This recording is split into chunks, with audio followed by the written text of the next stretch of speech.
Okay. Blessed be the name of our Lord God Almighty.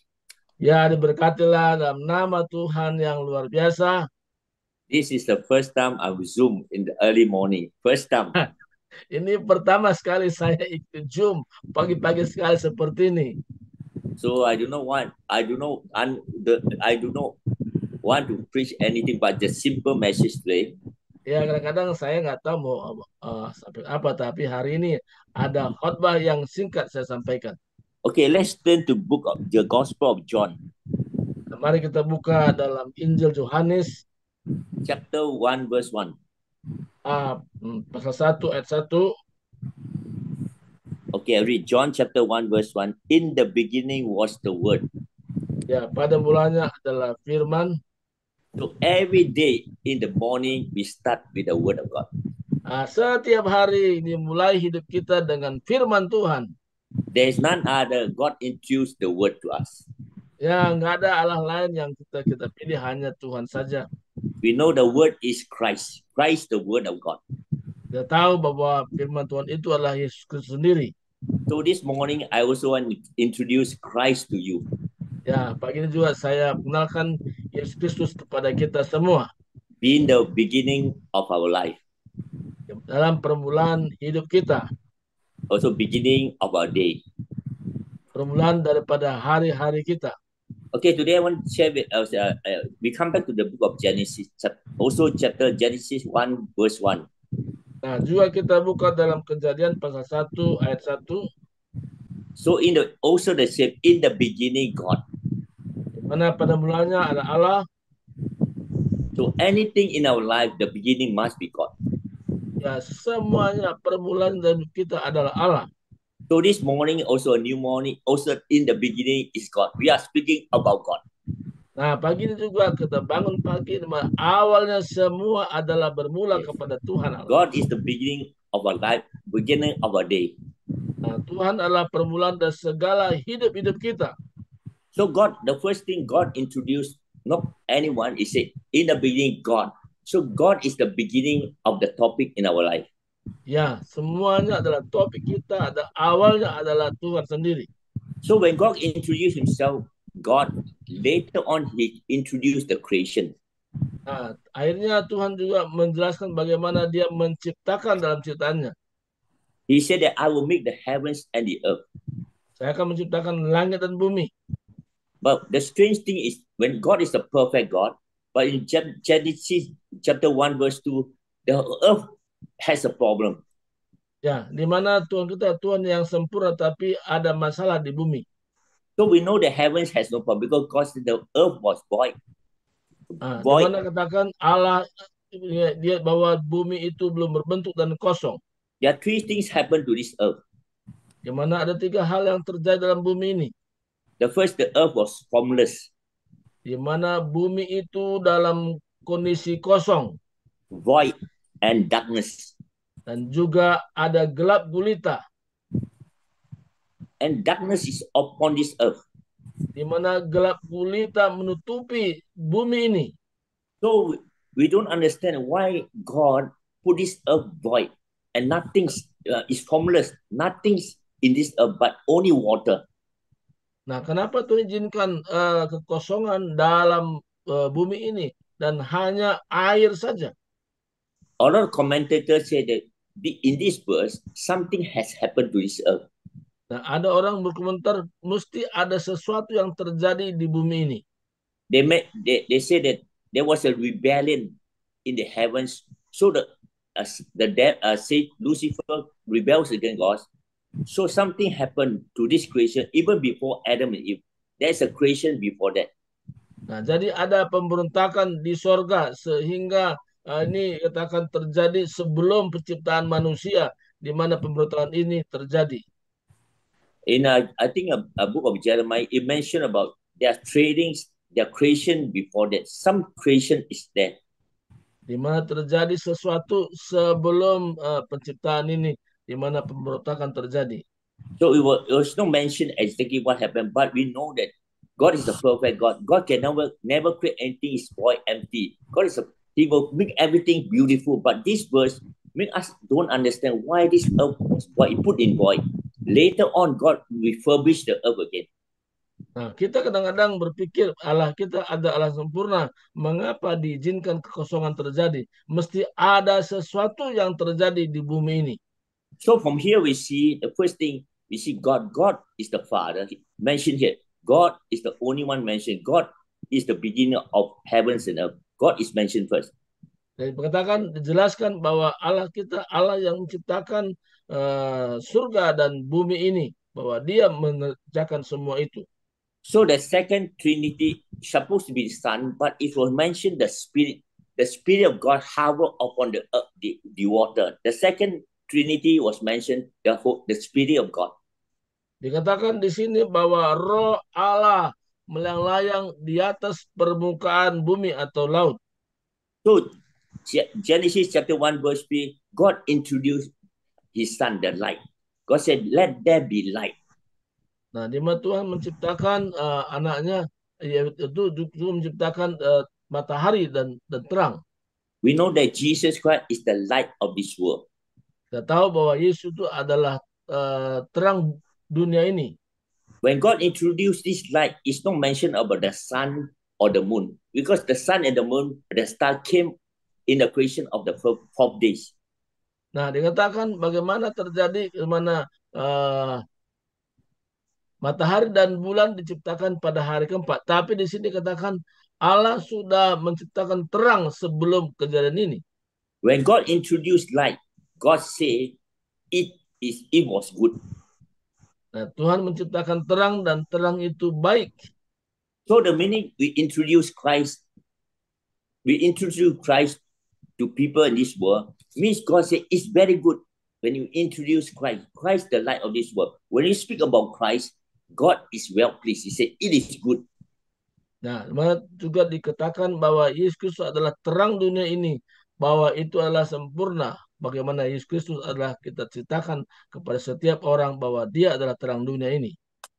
So in the book of just now we read about John chapter 1 verse later on. John said that John witnessed the light. He is not the light, but Christ is the true light. Nah, dimana katakan Kristus adalah terang yang sesungguhnya, dan Yohanes menceritakan tentang terang sesungguhnya itu. So once light came into this world, God introduced other creation to this world. Dimana Yohanes menjelaskan bahwa terang itu bercahaya dalam kegelapan, dan terang itu tidak dapat dikuasai oleh kegelapan. So we must understand the 6-day creation is not something new. The earth was already there, but God is refurbishing this earth with life. Nah, di mana pada hari ke-6, di mana Tuhan sudah menciptakan semua, dan itu Tuhan kerjakan ya kepada bumi ini. So all this creation are all just like the mountain, the water, it was created already. God just separate them, and this earth came out from the water. Nah, dikatakan juga Tuhan menciptakan air dan memisahkannya, dan bumi ini di mana dimunculkan ada daratan-daratan. So there's a verse Genesis chapter 1 verse 3. He said when God create all the plants out from the ground, it was mentioned twice, good and good. This is the only verse when you see that God separate, then all the plant came out from the ground. God said good, and after God saw again, it's very good. This is the only verse in chapter 3, I think, twice good was mentioned. Dikatakan bahwa dalam pasal 3, di mana Allah menciptakan semua tumbuh-tumbuhan itu dan semuanya adalah baik. Means that we can see from here when this plant came from the ground, it's just like a resurrection. On the 3rd day, Christ rose. Then when God created the 3rd day, God creation, and this thing was happened out from the ground, God said it was good and good. Which remind us that the 3rd day resurrection of Jesus Christ is a very good day for us. Ya, sama halnya dengan tumbuh-tumbuhan itu muncul dari tanah, demikian juga kita percaya bagaimana Yesus Kristus yang sudah mati dan dalam 3 hari dia bangkit juga dari kuburan sebagaimana dia muncul dari bumi ini. So God continued to create the rest of the days. On the fourth day, God created the sun. The greater light ruled the day. The night, another light ruled the night. Ya, So many. Tuhan That, menciptakan bulan bintang dan terang ini akan menguasai seluruh bumi. okay, before God created man or before God created animal, you see, our God is a good God. He prepared all the food for his creation. He ready the food first. For the animal, he said, you eat this herbs. For the man, he said, you eat fruits. So man is designed to eat something above the ground. It's the fruits that we are not eating something from the ground. The animals are eating those herbs, but we are eating fruits. It's above the ground. It's the fruits. Ya, semua Tuhan ciptakan. Jadi buat binatang makanan semua Tuhan ciptakan dan juga buat manusia Tuhan ciptakan semua apa dibutuhkan. Jadi Tuhan sudah siapkan semua sebelum menciptakan manusia. So everything is ready. So the earth was filled with all the herbs, filled with all things. God decided right now to make man. Ya, sebelum manusia ciptakan semua, Tuhan siapkan semua ke segala kebutuhan manusia. Dan itulah Tuhan dan sempurna menciptakan apa adanya itu. So right now we want to study why God want to make man in his image and likeness. What is his purpose of creating man to be like him, to rule over this earth? We have heard a lot of commentators said God created man in his image is to worship him. But as we see that, no, God in Genesis, you never see God worshiping, a man worshiping God. Nowhere you find in Genesis that man worshiping God until they sin against God. Then man start to worship God. Ya, di mana kita juga berpikir dan bagaimana Tuhan itu menciptakan manusia segambar dengan Dia, dan di mana manusia menyembah Tuhan ketika dia sudah dalam dosa. Tapi sebelumnya kita tidak pernah melihat bagaimana manusia itu menyembah Tuhan. So right now we want to study about why God created man because we are involved. We are created human right now. We must understand why God created man and make man in his likeness and image. So a lot of people say that because Satan rebels against God, there is a vacuum in heaven. So God needs somebody to be on earth worship him. Because Satan rebels, so in the heaven, nobody is leading to worship. So God created man like him to worship him. Is this the purpose of God created man? We ask the question, it is the purpose of God creating man. Ya, tujuan Tuhan di mana satu peristiwa terjadi di sorga, terjadi pemberontakan di mana oleh Lucifer, dan Tuhan menciptakan manusia segambar dengan Dia, dan tujuan supaya manusia itu sebagai wakil Tuhan untuk penyembahan di muka bumi. Itu yang Tuhan harapkan dari manusia. Okay, so God from here, God introduced himself here. Let us is a plural. Let us make man in our image. So what is God said? Who is God talking to? Because there's no creation before that. God said, let us make man in our image. Who is us? Because the Bible said in King James Version, us is capital US, our image and likeness. So who is God talking to in this party? Is it speaking to an angel or speaking to somebody else? Or we say that God speaks to himself, the Father, the Son, and the Spirit. How can we know that this us or our image is God the Son or God the Spirit? Nah, kita muncul pertanyaan, mari kita menciptakan manusia menurut gambar kita. Nah, Tuhan menciptakan ini kepada siapa? Nah, jadi ini menjadi satu pertanyaan dalam hati kita. Dengan siapa dia bertanya? Mari kita menciptakan manusia menurut gambar rupa kita. Karena mari kita itu adalah gambar jamak, bukan tunggal. Dan itu diucapkan oleh Allah sendiri. Dan apakah ini berbicara kepada malaikat atau juga kepada pribadi Roh Kudus dan juga kepada pribadi Yesus pada saat itu. So we cannot find anywhere in the Old Testament, only in the New Testament, in the book of Colossians, then we can find out us and our image is talking about the triune God. Nah, di dalam perjanjian lama kita tidak menemukan jawabannya, tapi dalam perjanjian baru dalam Kolose, di situ kita mendapatkan satu penjelasan bahwa ini adalah berbicara tentang Tritunggal Allah. Say Christ is the image and the image of the Christ is the image of the invisible God, and he's all the Godhead dwells in him. In all things in heaven on earth, through him and in him for him was created. Ya, di mana Yesus adalah gambar wujud Allah sendiri dan semua diciptakan untuk dia, semuanya berfokus kepada Yesus Kristus dan itu yang Tuhan inginkan dari kita. So, if we say that because Lucifer rebels against God, he brought 1/3 of the heavenly host, those ruler, powerful angels, they move away from God. So God created man now on earth to worship him. At least somebody worship him. It is our concept of God created man to do this.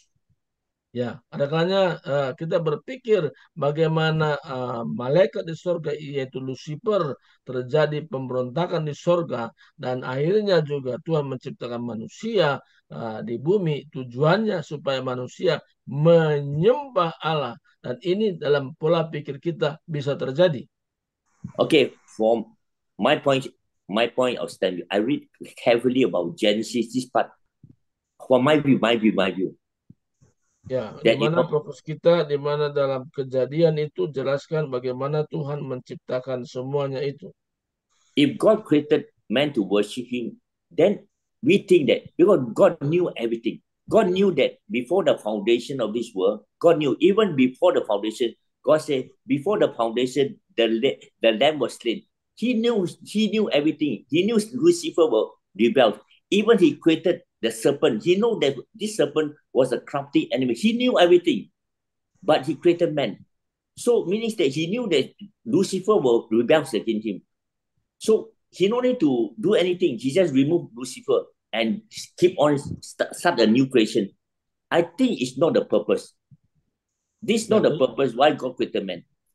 Nah, tujuan Tuhan di mana kita tahu bahwa Tuhan itu maha tahu segalanya tentang bagaimana Lucifer suatu ketika berontak tentang naga ataupun ular tua itu dia tahu semua itu. Nah, tetapi saya percaya bahwa tujuan Tuhan akan dinyatakan lewat penciptaan manusia di muka bumi.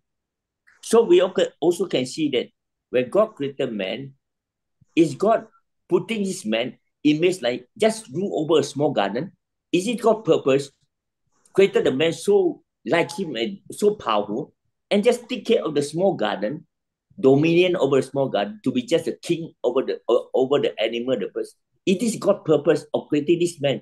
Then the purpose of God creating is don't serve him anymore because man only guard the garden. Why God want to make his image and likeness to guard a small garden? I don't think this is God's purpose. Nah, tujuan Tuhan di mana kita dalam pertanyaan hati, bagaimana Tuhan menciptakan manusia, waktu itu ditempatkan di Taman Eden yang begitu sempit dan kecil, dan kita percaya bahwa bukan hanya tujuannya itu, tapi ada tujuan lain yang kita tidak mengerti, walaupun manusia diciptakan menurut gambar dan rupa dia. Okay. God's purpose of creating man in his image and likeness, first thing is to reproduce many him. Nah, di mana tujuan Tuhan, di mana manusia diciptakan supaya gambar Allah itu akan dinyatakan lewat manusia makin bertambah. Man can reproduce many of you. That's why in the Bible, Paul said, you will be conformed into the image of Christ. You will be like Christ. So God want to put image on man. The man will be through Adam and Eve will produce many of him. Nah, Tuhan punya rencana supaya melalui manusia itu akan terjadi pelipat gandaan bagaimana gambar Allah di muka bumi melalui manusia itu. So we as Christians, we must know our destiny. We are redeemed by the Lord to make many Christ on this earth. Nah, kita sebagai orang percaya, kita harus tahu tujuan hidup kita, yang mana Tuhan inginkan supaya di muka bumi ini terlihat bagaimana Kristus nyata melalui hidup kita. So we know Satan came and destroyed God's plan. You know, he came and disrupt God's plan to Ya, produce many God. So the creation fell because of Adam's disobedience. nah kita tahu bahwa Allah punya rencana supaya terlihat bagaimana Kristus dalam hidup kita, tapi setan juga punya rencana untuk menghancurkan itu semua. Nah, maka dalam hal inilah kita perlu paham bagaimana kita hidup dalam dunia ini. The same thing today, the devil also used his own trick again to destroy God's children to be conformed into the image of Jesus. Nah, dengan liciknya juga iblis atau setan juga ingin mempengaruhi manusia supaya rencana Tuhan gagal. Maka dengan cara liciknya itu, di mana mempengaruhi manusia supaya menggagalkan rencana Tuhan di dalam hidup manusia. So God mentioned two Adams in the Bible. Nah, di mana Tuhan menciptakan manusia, yaitu di Taman Eden. So the first Adam failed to reproduce many God, but the second Adam from heaven, he came to bring us back to God again, to conform in God's image again. Walaupun Adam itu gagal untuk menciptakan atau menunjukkan bagaimana Kristus hidup, tapi Yesus Kristus sebagai Adam kedua, dia akan mempengaruhi atau memulihkan kondisi manusia supaya kembali kepada Tuhan, dan rencana Tuhan itu akan dinyatakan melalui manusia yang sudah percaya kepada Yesus. So God is going to do this. Nobody is going to stop him now. Nah, di mana tidak ada satupun orang bisa menggagalkan rencana Tuhan dalam manusia. So God is using us to put back his image and likeness. Dan Tuhan memakai kita supaya gambar Tuhan itu nyata melalui kehidupan kita. So today we know who we are. We are not just commoner on this earth. We are to conform the image of God, to represent God on this earth. Kita ini bukan orang-orang biasa, tapi kita mewujudkan gambar Tuhan di muka bumi ini kepada setiap orang. That's why in the book of Revelation, you must be overcomer. You must overcome everything to conform to God's image. Nah, di mana kita harus mengalahkan semua supaya gambar Allah itu nyata melalui kita. So we know that Adam failed to accomplish God's purpose. So God cannot use mankind, cannot use any man on this earth. God had to send somebody from heaven to be born in the image like him, to come to this earth to execute this plan. Di mana Tuhan melihat bagaimana manusia gagal, tapi Tuhan itu mengutus dari surga dan dilahirkan kembali ke bumi ini untuk memulihkan apa yang menjadi rencana Tuhan itu menjadi nyata.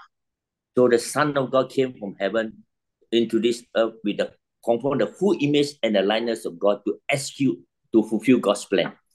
Di mana Allah mengutus melalui kelahiran yaitu anak Allah, yaitu supaya pemulihan terjadi melalui Kristus, nyata rencana Allah itu semakin dinyatakan kepada manusia. So that's why every day, every moment in our life, day by day, we are conforming, transformation. One day will be like Christ. Nah, maka setiap hari ada perubahan kemajuan sehingga hidup kita menyatakan gambar Allah di muka bumi ini. So in creation, God create man only rule a small garden. Nah, waktu itu manusia ciptakan dan tinggal di satu taman yang kecil waktu itu. So in redemption, God did a greater work on man. Tapi dalam penebusan di mana Tuhan inginkan manusia itu mengerjakan lebih luas daripada sebelumnya ciptaan itu.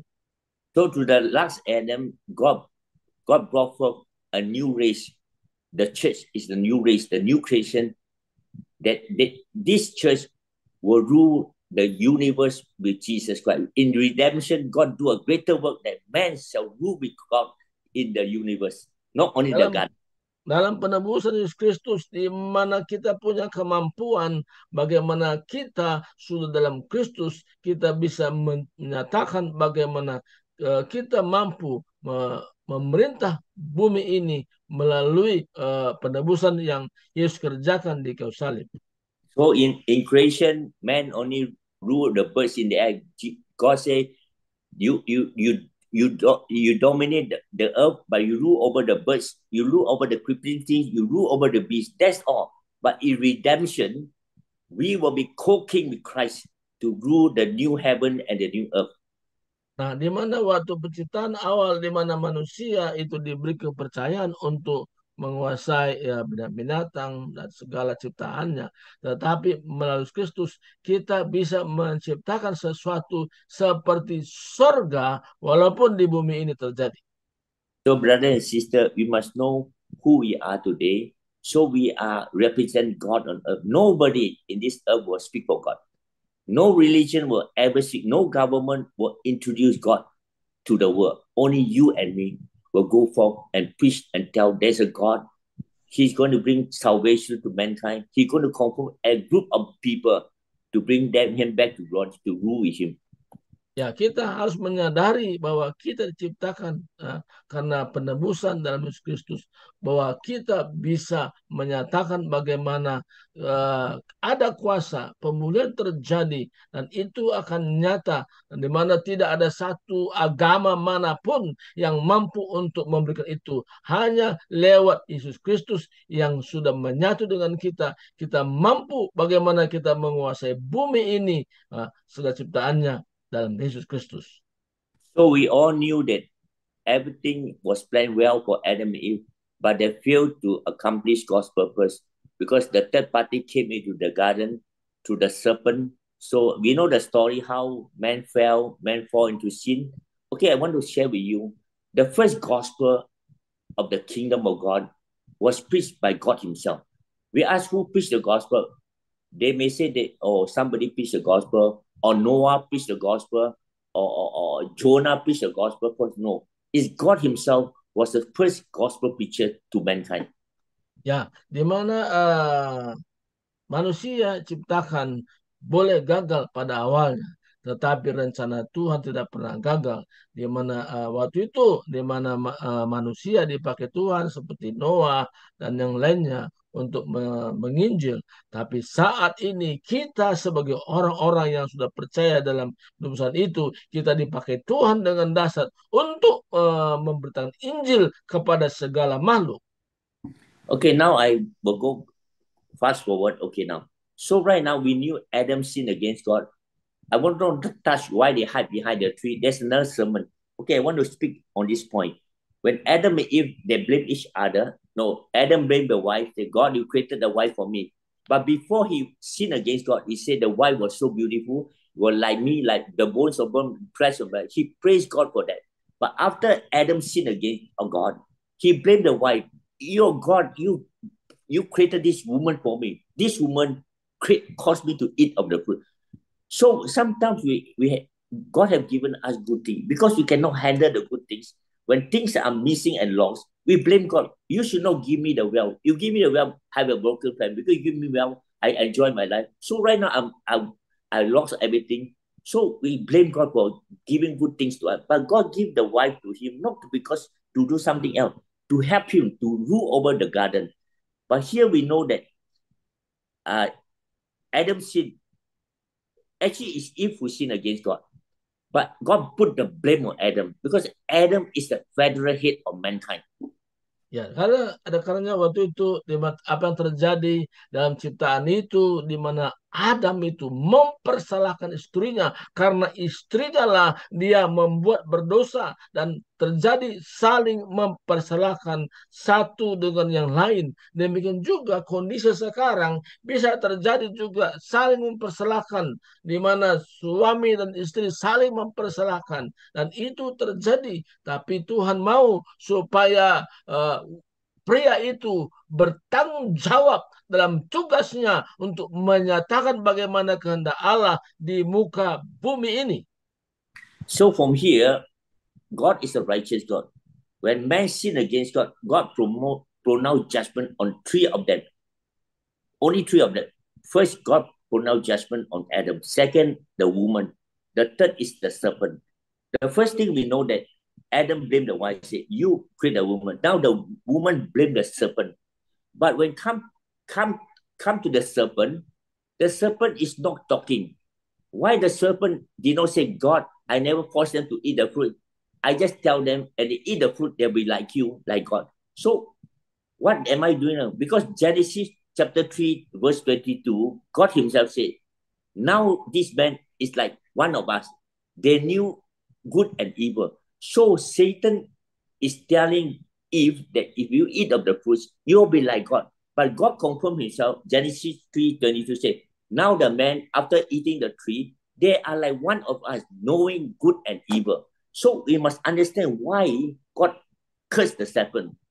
Because he opened up the secret of God to tell the woman that if you eat of this fruit, you will be like God. But actually God said, you eat the fruit, you will die. But Satan said, you eat the fruit, you won't die. Not surely that, but you'll be like God. So this point, to point the picture that Satan all the while want to be God. He want to introduce man to rebel against God, that you can be God. You don't have to worship the God who made you. You can be God yourself. So the devil put a lie to Eve. Nah, di mana setan itu menaburkan di mana kebohongan kepada manusia, di mana manusia itu, Adam itu mempersalahkan istrinya, dan istrinya juga mempersalahkan si ular tua itu. Tapi si ular tua itu hanya berkata, aku hanya berkata kalau engkau makan buah ini, engkau sama seperti Allah. Karena itulah kebohongan-kebohongan, karena memang iblis ingin mau menyamai Allah, dan itu yang dilakukan, sehingga oleh karena si ular tua ini memperdaya manusia dengan mengatakan kamu akan menjadi seperti Allah, maka bumi ini dikutuk oleh Tuhan sendiri. So we can see that only creation from the beginning, the only animal can speak like a human, we know is the serpent. The cow cannot speak like a human, or other animal never speak, but the only creature that speak like a human is the serpent. So when God asked the serpent, told the serpent, because you have done this, God do not allow Satan even to speak a word. Immediately he pronounced a curse upon him. God did not curse Adam and Eve. God just cursed the ground. God only put the woman's sorrow or pain of conception. But God did not curse the man created in his image, but he cursed the serpent. So we want to understand why God cursed the serpent direct, not allowing him to speak a word. Nah, di mana dalam kondisi manusia yang berdosa itu, di mana semua ciptaannya binatang itu, tapi Tuhan berikan kemampuan di mana si ular tua itu bisa berbicara kepada manusia. Tetapi di sini kita bisa lihat di mana Tuhan tidak mengutuk manusia, tapi mengutuk itu si ular tua itu, sehingga itu yang terjadi pada saat itu. Tapi dalam hal kondisi ini, di mana ciptaannya itu mengalami satu kutukan seperti si ular tua yang terjadi pada saat ini. So from here, Genesis chapter 3, verse, let me see, 14, the Lord God said to the serpent, because you have done this, you are cursed more than all cattle. So from here, God want to pronounce something. God want to introduce his son to the serpent, right? So God want to tell Adam, there's a hope in you. Even you sin, there is a hope in you. But God tell the devil, there will be warfare I created between you and the woman. So God pronounced a gospel in this place. Di mana Tuhan katakan di sini ayat 14, lalu berfirman Allah Tuhan Allah kepada ular itu, karena engkau berbuat demikian, terkutuklah engkau di antara segala ternak dan di antara segala binatang hutan, dan perutmulah engkau akan menjalar, dan debu tanahlah akan kau makan seumur hidupmu. Nah, di mana dalam hal ini si ular tua ini ada permusuhan dengan manusia, di mana manusia akan meremukkan kepala ular, dan ular itu akan memagut tumitnya manusia, dan terjadi permusuhan, dan itu yang terjadi. Tapi Tuhan memberikan kita kemenangan dalam menghadapi si iblis ini. So the first judgment God put onto the serpent, the first thing he said, you shall crawl. Meaning the serpent, all the while he's upright, like human upright. But right now God cursed him. So immediately God reduced, put all the legs back. So he crawled on the belly. There is a teaching about this. I see from there. Because Satan, all the while, he want to stand and exalt himself. But today God said, I will curse you. You are bound down to me and crawl on your belly to call me God. So here, God reduced it to make him fall down to the lowest on earth. In the judgment day, God said, Jesus said, I saw Satan fall like a lightning. So he fell like a lightning. God, in Genesis, let him fall before God and crawl before God, knowing that there's a God before you. Ya, sebagaimana kutukan yang dialami oleh si ular tua ini yang tadi menggoda itu, di mana dengan perutmu sajalah engkau bisa merangkak atau menjalar, dan Tuhan tempatkan si ular tua ini paling yang rendah. Demikian juga Alkitab mengatakan di mana iblis dilemparkan ya baik dari langit ya untuk ke bumi ini, ditaruh di bumi yang paling bawah. So God introduced also the food for him. By right, he's enjoying herbs. This serpent, many of them thought this serpent is the devil. He said the devil is the serpent.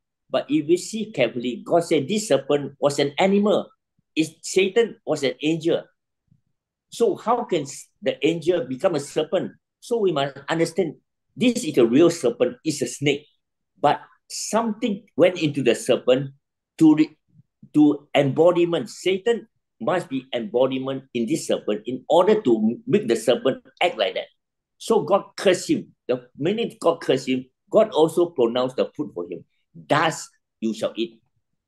Ya, di sini jelas bagi kita bahwa jangan kita samakan si ular tua ini adalah iblis atau iblis ular tua. Tetapi sebenarnya kondisi pada saat itu iblis di mana masuk dalam ular tua ini sehingga menyampaikan sesuatu kebohongan sehingga membuat si ular tua ini juga terkutuk oleh karena pengaruh-pengaruh si iblis yang mengambil rupa dalam si ular tua itu. If this is Satan, because Satan is an angel, he cannot eat dust because only a physical body can eat something. So this serpent crawl on the belly and eat dust all the day of his life. So this is a real serpent, a physical snake. So Satan embodiments. I mean, the devil can possess anyone. Satan can possess the human. Even in the Bible says Jesus told Lucifer, Jesus told Judas, Satan has entered into your heart. Means Satan can enter into any being as he like. Ya, sebagaimana juga iblis itu bisa merasuk siapa saja, bisa masuk kepada tubuh binatang, bahkan bisa juga kepada tubuh manusia. Maka kita perlu hati-hati dalam hal ini. Jadi kita harus mampu atau mengatasi semua hal ini. Karena kita tidak bisa mempersahkan yang lain, tapi kita harus menyatakan bagaimana pribadi Kristus. Karena Kristuslah yang membuat kita mampu mengalahkan si ular tua itu. So right now, spiritually, we know that what is the meaning of dust? Dust means the serpent will feed on dust. Means Satan, the devil, will feed on dust. Meaning that dust in the spiritual sense means unclean thing. Things that's unclean. Meaning that if you sin, continue sin, is the serpent food.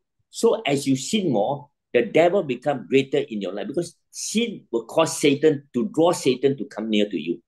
Nah, di mana juga kutukan kepada iblis atau ular tua tadi, di mana yang sudah masuk ke dalam tubuh ular tadi, di mana katakan kepada ular ini bahwa hanya debu saja menjadi makananmu. Artinya di sini di mana iblis atau ular tua tadi makanannya adalah semua sesuatu yang tidak bersih, sesuatu yang kotor. Nah, itu menjadi makanannya. Maka manusia itu terpuruk ketika dia masuk dalam dosa, mengalami dosa, membuat dia masuk kepada bagian terbawah sehingga dia menjadi orang yang tidak hidup benar. So may sin draw spirit, evil spirit to come near to you. The minute, even Christian, the more you sin against God, you are making yourself as the foot of the serpent. Nah, di mana kalau kita melekat dengan Tuhan dan kita bisa melihat bagaimana juga pengaruh-pengaruh kuasa kegelapan yang ada mempengaruhi kita. So sin draw the devil near to you. Di mana Allah juga melihat bagaimana iblis itu mendekati orang-orang yang percaya.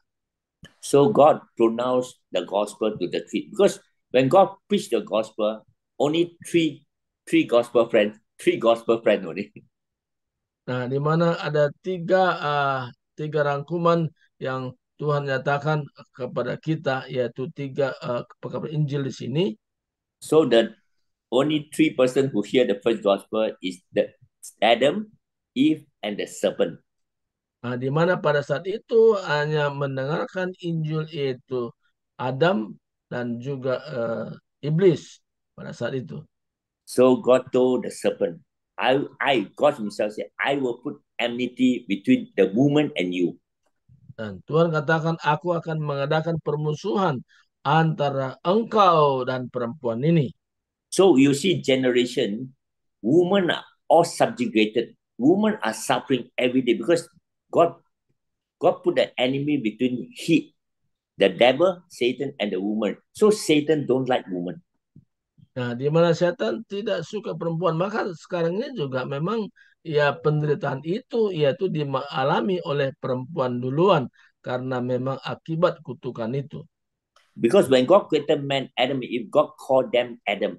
God only give Adam and Eve one name called God called them Adam. Means Adam, two person become only one entity. But after man sin, so man and woman separated. So the devil, all this year, thousands of years, women are bullied. Women have no position in society. We can see very clearly all women are suffering right now because the devil is hate the woman because the seed will produce, the woman will produce the seed to destroy him. Nah, di mana pada awalnya manusia itu menyatu, tidak ada pemisahan, tapi akibat dosa karena melanggar perintah Tuhan, maka manusia tercerai. Nah, tapi Tuhan juga melahirkan di mana lewat manusia itu perempuan tadi untuk mengalahkan iblis lewat kelahiran seseorang lewat perempuan tadi. Nah, terjadilah di mana Yesus Kristus mengalahkan segala pekerjaan iblis itu sendiri. Okay, I will read Genesis chapter 3 and I read 15. I will put enmity between you and the woman. But we know that woman cannot come against the serpent. Even there's enmity between you. But God knew that the woman cannot fight the devil. So God said that the woman seed will challenge, the woman seed will deal with you. Ya, di mana dikatakan ayat 15 dalam Kejadian pasal 3, aku akan mengadakan permusuhan antara engkau dan perempuan ini, antara keturunanmu dan keturunannya, keturunannya akan meremukkan kepalamu dan engkau akan meremukkan tumitnya. Karena kalau perempuan ini ya tidak mampu untuk mengalahkan si iblis tadi, tetapi keturunan perempuan inilah yang dipakai Tuhan untuk meremukkan ya kepala si ular ini. Jadi keturunan perempuan ini. Ini yang Tuhan mau nyatakan, janjikan kepada manusia. Dan juga So, disampaikan kepada iblis. so right now, God introduced two seed. Very important is the seed, S-E-E-D. God said, your seed. God told the devil, your seed. Means Satan also got his own children. He said, your seed means produced out of you. Means Satan himself also have his own children to fight against the woman's seed. Nah, di sini dikatakan kata keturunan di sini, di mana si ular tua juga mempunyai keturunan dan perempuan juga mempunyai keturunan, maka dalam hal inilah terjadi peperangan. Tapi kita percaya bahwa keturunan si ular tua ini dikalahkan oleh keturunan perempuan yang dijanjikan ini. So here he said that, okay, I read now. And between your seed and her seed. When God mentioned this seed, he put capital S-E-E-D, the one seed only. He said, this seed of the woman. So we must understand that a lot of them say, oh, the woman is Mary. We thought that, but God told directly, the woman means God is pointing to Eve. You, the devil, serpent, and the woman. He pointed to the woman. So many, this seed came through Eve, through her descendant, through Mary. It's not mentioned about the virgin birth yet. He said, that woman means God is telling this woman you cause it to sin. This woman will produce a seed. Through her, he will bruise your head. Yang dikatakan kata keturunan di sini bukan jamak, tapi tunggal. Maka kita tahu dan percaya bahwa lewat keturunan Maria lah di mana melahirkan Yesus itu mampu meremukkan kepala ular tua itu, yaitu iblis. Hanya lewat itu saja. So it's through Eve produced the generation, then came Mary. Through Mary, she produced the real seed. Christ will come. The real seed will come to this woman, Eve. Then through Eve, descendant, the granddaughter will produce a seed. And this seed will crush your head. Nah, dikatakan lewat keturunan Maria lah, di mana itu dikatakan tentang keturunan yang sesungguhnya Yesus Kristus. Lewat keturunan inilah mampu mengalahkan segalanya keturunan daripada si iblis. So here said, he means a person. He shall bruise your head, and you, tell the serpent, shall bruise his heel. Nah, dikatakan di sini kata dia di sini adalah keturunan daripada perempuan ini meremukkan kepala si ular tua ini. Ya. So the prophecy has been fulfilled now. The seed came and bruised the serpent head. Where does Satan was bruised? Where, at which place that the head of the serpent was bruised? Nah, di mana terjadi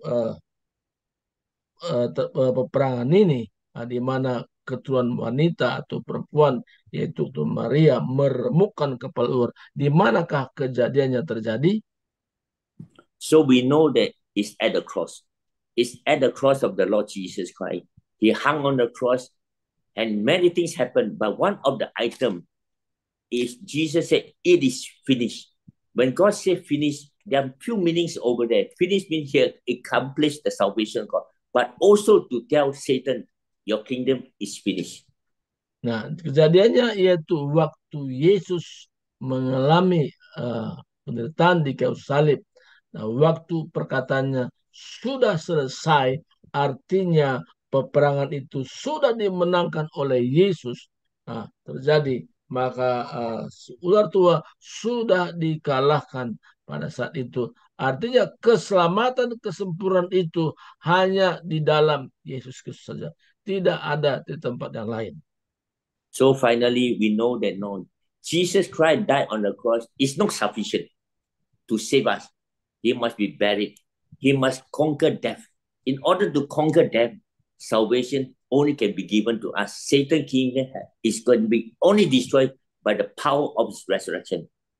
Nah, Yesus Kristus itu tidak hanya cukup disalib saja, tetapi dia dikuburkan dan sudah 3 hari dia bangkit, dan kemenangan total dialami oleh Yesus itu ketika dia bangkit dari kematian dan mengalahkan semuanya pekerjaan-pekerjaan si iblis.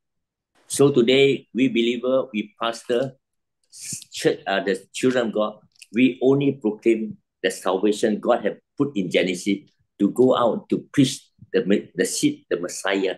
The coming Messiah already came, redeemed, and he's coming back again to bring us back to him again. So God do all this process is to bring man again, to be like him, to rule this earth again. And God, we are not going to stay in heaven. We don't have mistaken. I'll go to heaven. Heaven is temporary place. After rapture, we will go there. God said his tabernacle will come down from heaven. God will bring his own kingdom to this earth. That's why Jesus said that our Father, let your kingdom come. God will bring his kingdom from heaven to this earth. Rule together with us. The Son will be the King of Kings. We are the co-king. The Father will receive all the glory and praise on earth.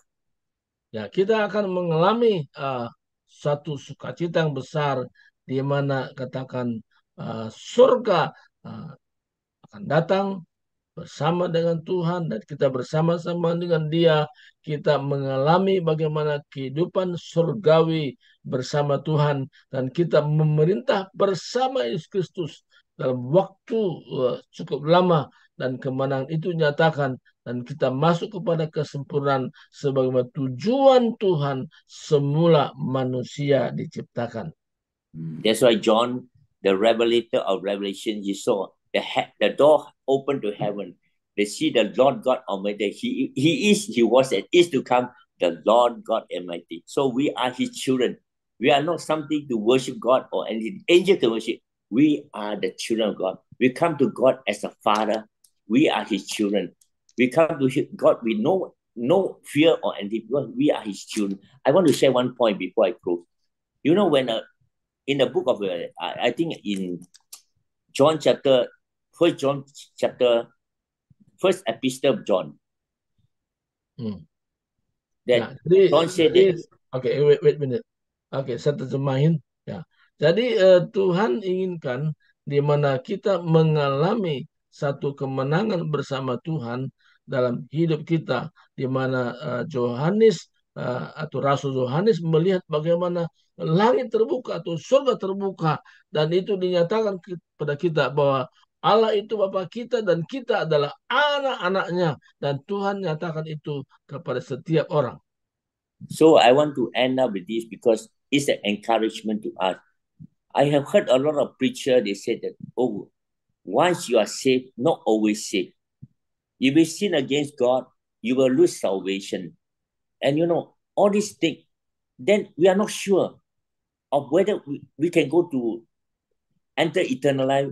So a preacher give the believer a fear in knowing God. But God says very clearly, salvation is free.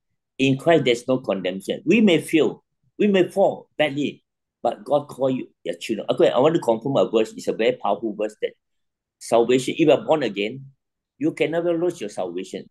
I give a verse to you. I think First John chapter, let me see. First John chapter 8, I think. So, that verse said that if you confess your sin, God is righteous to forgive you. No? If you confess your sin. But it is not talking to believer. John was preaching to the Jewish people, Gnostic Jews. We handled him, we saw him. But you don't come to us to know him. We touch him. If you confess your sin, he's telling this Gnostic Jew, if you confess your sin, he is righteous to forgive you. So John is speaking to this group of people. But later on, John turned to the believer. He said, little children, that you may not sin. But John is talking to the believer. Little children, that you may not sin. If you sin, there is one before God, the advocate before you. He is the man Jesus. Is your propitiation cover. He is there for you. Even the Christians sin against God. If they don't pray, but we have one already pray for us. We must be assured of our faith. That's why when a Christian sin against God, God called them children. God never say you are elder. When Christians sin, he said little children. He still addressed us children. Children will make mistake, brother and sister. Ya, mana kita Tuhan katakan lewat firman-Nya di mana kita punya Yesus sebagai pengantara. Dia berdoa kepada kita sebagai anak-anaknya. Apapun yang kita lakukan, kita bisa salah. Tetapi kalau kita betul-betul sungguh-sungguh berdoa dan itu jaminan keselamatan itu menjadi bagian kita, maka kita yakin sepenuhnya bahwa apa yang dikatakan itu benar dan dia berdoa buat kita semua di muka bumi. Sampai hari ini, Yesus berdoa syafaat buat anak-anaknya yang sudah percaya kepadanya. Sehingga nggak usah kita ragu tentang keselamatan yang sudah diberikan kepada kita. So remember this. When you make mistake, God always say you are children. Always he said it. Little children. So in the eyes of God, whether you're pastor or apostle, not important. When you make mistake, say little children that you may not sin. Don't sin. It's not good for you. But if you sin, you know that there's somebody there. Your high priest is praying for you. Nah, di mana imam besar itu berdoa buat kita. Kita sebagai anak-anak yang dikasihi, yang berdoa buat kita. Supaya kita juga jangan jatuh ke dalam dosa. Dan Tuhan mau setiap orang yang percaya kepadanya memiliki kepastian hidup kekal bersama dengan Dia. So that's why the apostle said, come boldly before the throne of grace. They receive grace and mercy in time of help. Come. Even if you do wrong, come to God. Don't run away from Him. Come. He will refresh us. He'll forgive us. He will give words to encourage us, to change us. Just come. Ya, Tuhan katakan, datanglah, jangan menjauh, datang dan ada tata kasih karunia dinyatakan kepada setiap orang yang sudah percaya. Ada tahta kasih karunia itu kepada setiap orang yang betul-betul mau mendekat dengan Dia. We thank God already 1 hour. It's really 1 hour. Anyway, I just want to pronounce a blessing over you. Ya, ini sudah 1 jam ini lebih ini. Ya, sampai hari ini. Ya, tapi inilah pesan Tuhan yang kita dengar hari ini. So thank you for your list. Thank you for your time taken to listen to the word of God and also preaching through me. God bless you and God keep you and preserve you. Ya, terima kasih ya karena waktu sudah lewat begini, tapi saya percaya di mana kita semua adalah sungguh-sungguh mendengarkan firman Tuhan hari ini. Ya, Okay, let's thank you, pray. Pak. Let's Okay. pray. Okay. Father, in the name of Jesus Christ, my Lord, our good Bapa Father, dalam surga dalam Yesus Kristus, kind and loving Father, yang merciful penuh kasih Father, kemuliaan, ya, I just thank you for this wonderful time, terima kasih atas waktu yang indah bersama kami. the presence of our Lord Jesus Christ is with us. Kehadiran Yesus Kristus bersama dengan kami. We thank you, Holy Spirit, Terima kasih Roh Kudus for guiding us your words, memimpin kami dan memberikan firman, knowing that you love us. di mana kami tahu Engkau mengasihi kami, You will never forsake us di mana Engkau tidak pernah membiarkan kami, because we are in Christ Jesus. karena kami sudah di dalam Yesus Kristus. We thank you for this day, Terima kasih pada hari-hari ini, the rest of the hour of the day. pada hari-hari di mana kami hidup, Let us spend time walking near to you, di mana biar kami semakin mendekat bekerja bersama dengan Tuhan, to serve the gospel for our Lord Jesus Christ. di mana kami melayani menyampaikan Injil Yesus Kristus. May the Lord bless you. Di mana Tuhan memberkati kita semua, May the love of God be upon you di mana kasih Kristus nyata melalui kita and your family dan keluarga kita and the people of Indonesia. dan orang-orang yang ada di Indonesia. Also, may the grace of Christ be upon you Di mana kasih karunia Yesus Kristus and the communion of the Holy Spirit dan juga persetujuan Roh Kudus be with you all till the day you see bersama the Lord kita again. sepanjang hidup kita. Yes. Amen. Haleluya. Amin, amin, amin. Thank you. Nah, ya, oke.